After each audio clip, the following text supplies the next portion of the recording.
members of the press, fellow Kenyans, the Council of Governors has just concluded a full council meeting to discuss critical issues of common interest to county governments and hereby wish to address you as follows. Number one, status of disbursement of equitable share of revenue. While we are cognizant that we are in a new political dispensation, as county governments, we are duty-bound to provide smooth and uninterrupted service delivery to every citizen. However, the Council is concerned that despite being in the midst of transition, the current financial situation across the 47 county governments is devastating. It is unfortunate that the third generation of county governments have started on a bleak note due to lack of resources. We wish to inform members of the public that the Constitution and the Public Finance Management Act 2012 requires that the National Treasury to disburse to counties on the 15th day of every month without undue delay. However, as at today, the total outstanding arrears owed to counties stands at Kenya shillings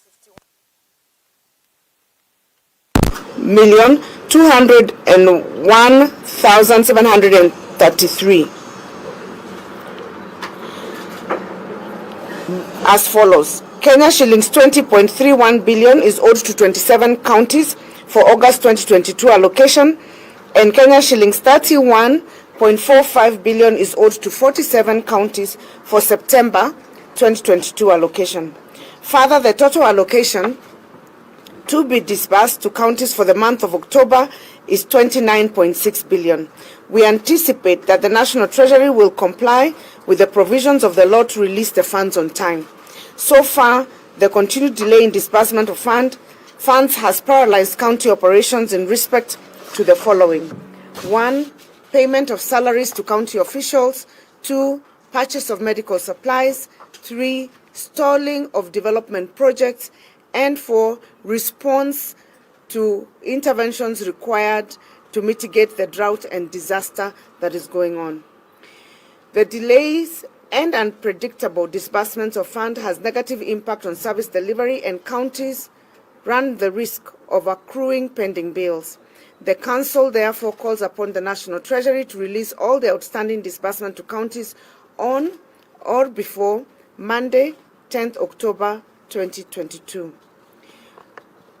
On the second issue of county government additional allocation, the outstanding amount for conditional allocations to county government for the financial year 2021-2022 stands at 27.68 billion, while in the current financial year, which is 2022-2023, conditional allocations amounting to 37 billion remain outstanding due to delay in the passage of the county government's Additional Allocations Bill 2022. We note that the National Assembly, during its first sitting, reintroduced some bills that were not finalized during the 12th Parliament. It is noted that the County Government's Additional Allocation Bill 2022 was not among the prioritized bill. In this regard, we urge the National Assembly and Senate to prioritize reintroduction of the bill to facilitate disbursement of conditional allocation to counties. This will enable completion of stalled development projects in essential sectors such as health, agriculture, roads, and climate change. Fellow Kenyans, since the inception of county governments, finalization of unbundling, costing, and transfer of functions and attendant resources for some devolved functions remains unresolved. To bring this issue to finality, the Council has, in their meeting today, the Council held a consultative meeting with the Intergovernmental Relations Technical Committee on 4th October 2022, in which it was resolved that the COG and IGTRC will finalize the analysis of the unbundling and transfer of functions using the Big Bang approach, as was the case during the first phase of the transfer of functions spearheaded by the defunct Transitional Authority.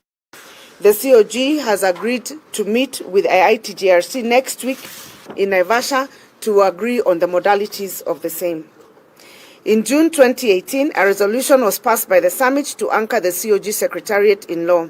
However, since then, the proposed amendments to the Intergovernmental Relations Act 2012 have never been considered by Parliament. In order to support intergovernmental relations and to ensure that county governments are fully supported to undertake their constitutional mandate, we urge the 13th Parliament to prioritize consideration of the amendments immediately the same is tabled before the House. We further note that in the new government structure, the Ministry of Devolution is not part of the ministries, and as such, the modalities of funding to the Council of Governors will be affected.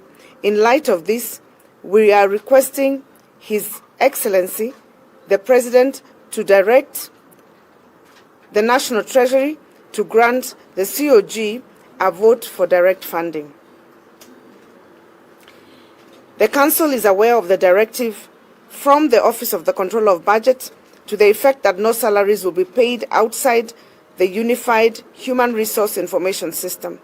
We note with concern that there are a number of casuals in the counties that are not in the payroll system and therefore risk not receiving their salaries for the pending and subsequent months. To resolve the payment issues, county governments will furnish the Office of Control of Budget with the required information to facilitate payment of their salaries. The Council has also today resolved that in line with the PPP Act, the Council nominees to the board should be gazetted with immediate effect to ensure that the concerns and interests of county governments are addressed during the PPP processes. The Biennial Devolution Conference. Next year will mark 10 years of implementation of devolution since the inception of county governments in 2013. The first Biennial Devolution Conference will be held in August 2023 under the theme 10 Years of Devolution, the Present and the Future.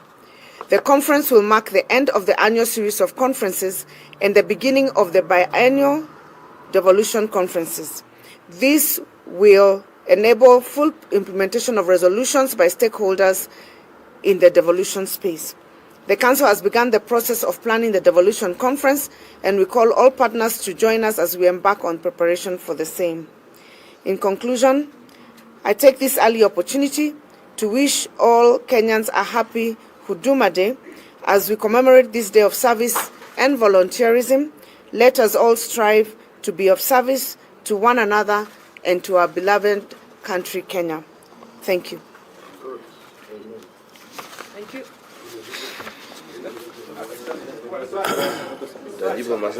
No. I think it's very clear. No questions. It's pretty clear.